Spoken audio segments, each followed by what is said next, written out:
Es un gusto, amados hermanos, poderlos saludar a cada uno de ustedes que nos están viendo por medio de esta red social, pero antes tengamos una palabra de oración. Amado Padre, gracias porque nos has permitido estar delante de tu presencia. Te pongo en tus manos, Señor, la vida de cada uno de nosotros y que usted siga transformando nuestros corazones. Permite que esta palabra que vamos a escuchar la guardemos en nuestras vidas y las pongamos en práctica. En el nombre de Cristo Jesús, amén.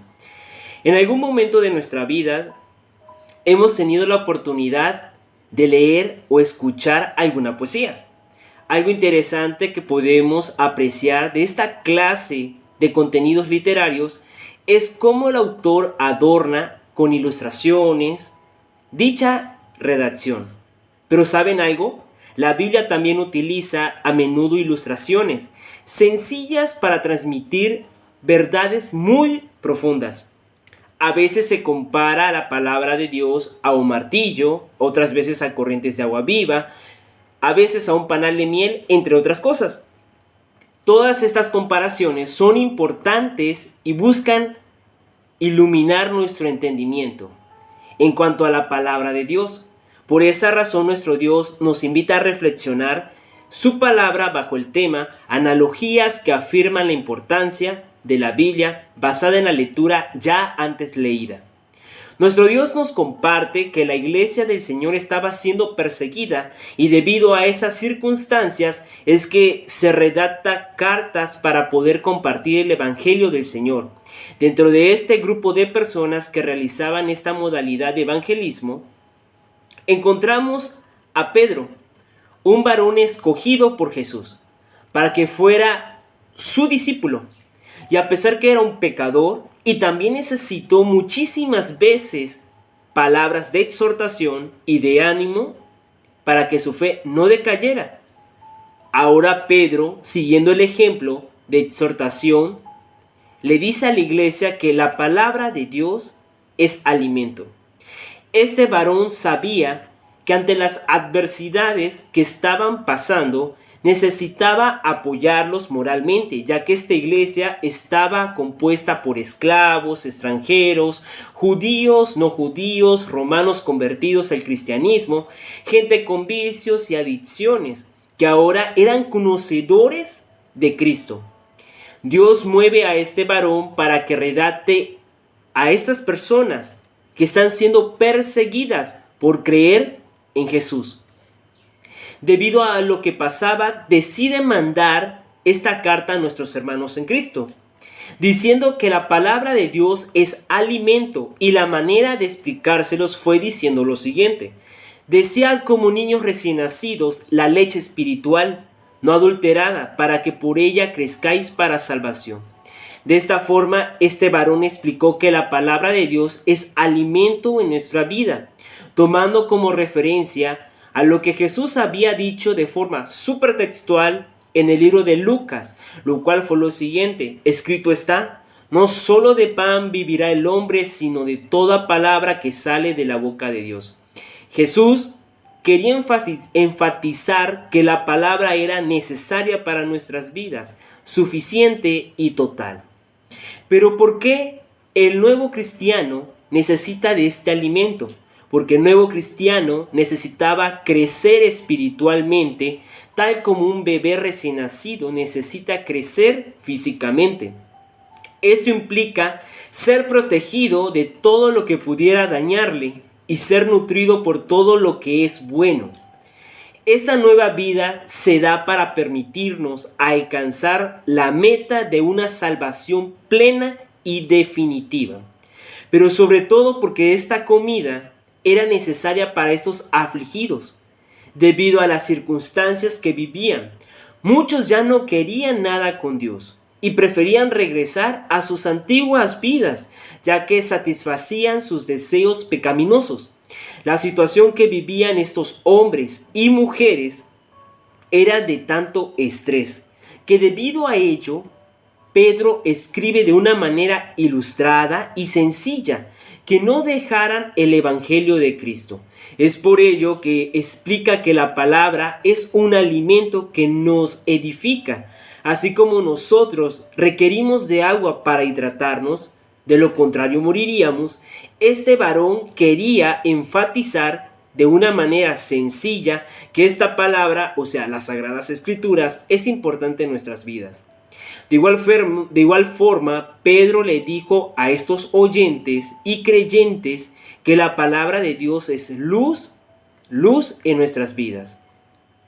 Pedro, para enfatizar que la palabra de nuestro Dios y la obra redentora de nuestro Señor Jesucristo es una luz en nuestras vidas, trató de explicar con una pequeña analogía o semejanza respecto a lo siguiente: porque toda carne es como hierba, y toda la gloria del hombre como la flor de la hierba. La hierba se seca y la flor se cae, mas la palabra del Señor permanece para siempre. Esta es la palabra que por el Evangelio os ha sido anunciado. Este varón ilustra que nuestra vida sin Cristo es como una planta que se seca y se cae. Mas en cambio, la palabra del Señor permanece para siempre. Pedro expresa la importancia de la palabra de nuestro Dios en nuestras vidas. Pedro quería hacerles entender a estos hombres y mujeres que no se desanimaran ante las tribulaciones que enfrentaban, que no decayeran en su fe. Él comprendía que muchas veces iban a haber momentos de soledad, tensión, disgusto, luchas, fracasos, entre muchas cosas que desanimarían y optarían por no seguir a Cristo. Es debido a esto que Pedro, ocupando pequeñas ilustraciones, quería transmitirle a sus lectores un mensaje muy claro, lo cual era: no desistan, no pierdas la fe, no se desvíen del camino, no tiren la toalla. En lugar de todo esto, persiste en el Evangelio de Cristo. Pero, ¿de qué forma se ve manifestada esta luz en mi vida? ¿Por acaso Dios bajará del cielo y me alumbrará algún camino? No, amado hermano o hermana. La luz se define como la vida, como se ve en Juan capítulo 1 versículo 4. En él estaba la vida, y la vida era la luz de los hombres. Aquellos que tengan fe por medio de él tendrán vida eterna. Esta vida es un don que Jesús trajo de Dios a un mundo moribundo. En Juan, la oscuridad está presente en la ausencia de la luz, la ausencia de la vida eterna. Y la oscuridad se refiere a la muerte espiritualmente. Los que caminan en la oscuridad no tienen vida eterna, ya que no conocen a Dios.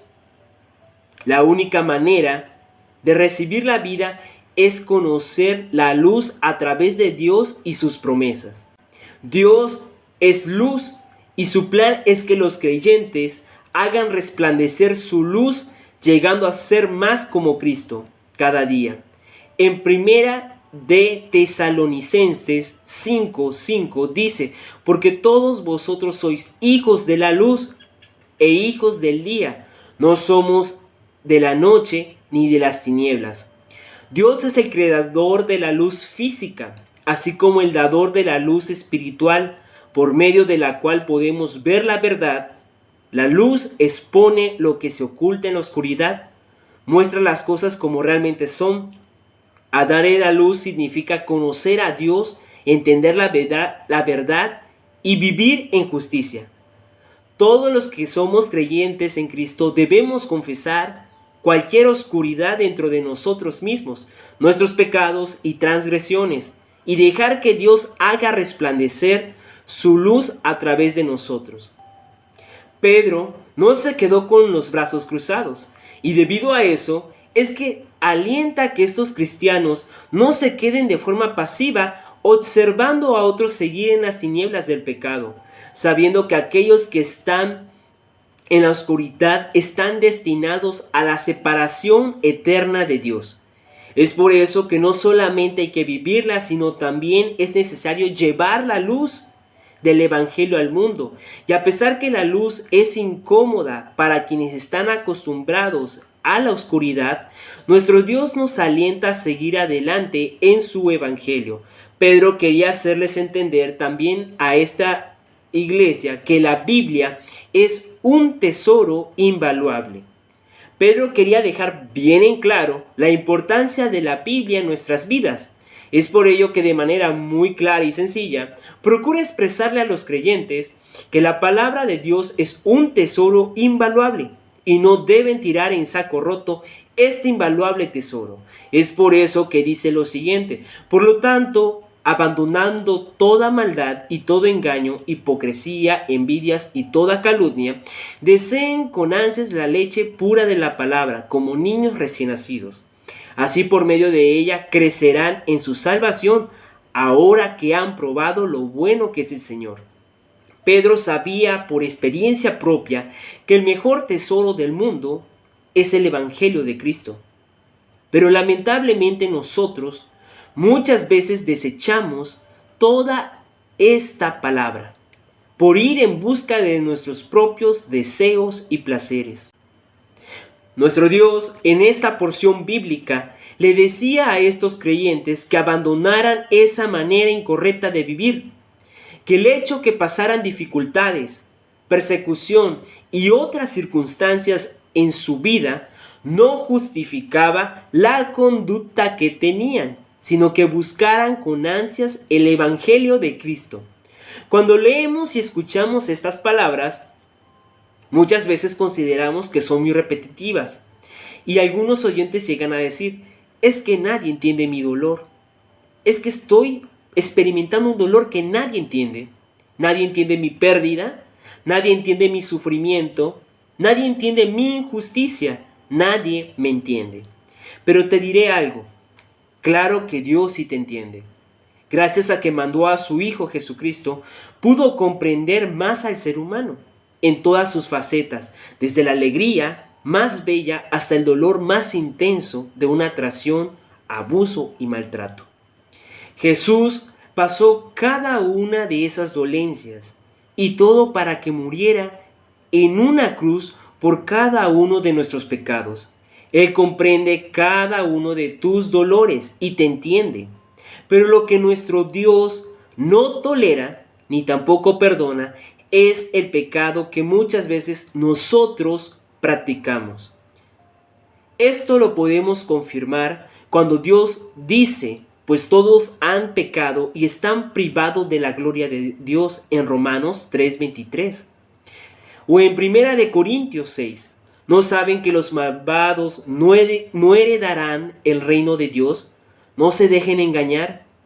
Ni los fornicarios, ni los idólatras, ni los adúlteros, ni los sodomitas, ni los pervertidos sexuales, ni ladrones, ni los ávaros, ni los borrachos, ni los calumniadores, ni los estafadores heredarán el reino de Dios. Efectivamente, Dios no ama al pecador que practica su pecado. Dios ama y tiene misericordia de aquel que se arrepiente de sus pecados y deja de practicarlos. Es por ello que nuestro Dios, ocupando a Pedro, le recuerda a su iglesia que se arrepintiera, que abandonaran sus pecados y que siguieran a Cristo, al igual que los animaba a no desistir, a que permanecieran firmes a pesar de cada una de las tribulaciones que estuvieran pasando. Muchos de nosotros en estos momentos, por las circunstancias que estamos viviendo, algunos han decaído en su fe, al ver que las cosas se ponen más difíciles, al igual que ya dudan de la palabra de nuestro Dios y su legitimidad. Tanto es el dolor que algunos han experimentado la depresión, la ansiedad, y otros ya no quieren nada con Dios, y en algunos casos peores, la única salida que consideran es el suicidio. Pero amado hermano o hermana, quiero recordarte algo, que como cristianos muchas veces pasaremos momentos difíciles en nuestra vida. Un ejemplo, la gente a la cual era dirigida esta palabra. Pero también podemos encontrar algo que nuestro Dios nos dice en el libro de Job. Si de Dios sabemos recibir lo bueno, ¿no sabremos recibir también lo malo? Nosotros, hermanos, debemos seguir confiando en sus promesas y recordar que la palabra de Dios debe ser el faro en nuestras vidas. que no solo iluminen nuestras vidas, sino también hablarles a aquellos que no conocen de Cristo y alentar a los que están pasando un momento de dificultad. Pero sobre todo dejar bien en claro la gran importancia de la Biblia en nuestras vidas. Que Dios les bendiga.